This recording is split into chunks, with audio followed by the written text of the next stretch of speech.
17. We are hoping that My name is Jackson Mugwa from Kangemi. This is my hood, this is where I was born. And today I'm very glad to see that people have come to celebrate the World Contraception Day here at our place. Because I'm very proud, because most of the youth around this place don't know how to prevent early pregnancies. That's why they have decided to launch it here at Kangemi for the first time in Kenya. I'm very proud. I personally, I thank God for letting me to be able to know how to use a contraceptive.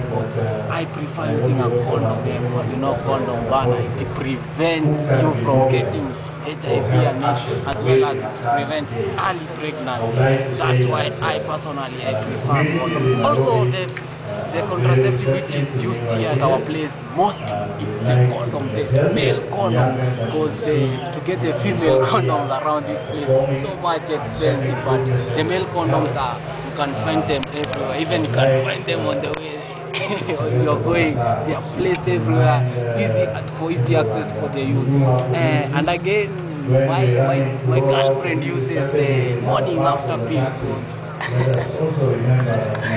it's also cheaper than the others. That's why she prefers using.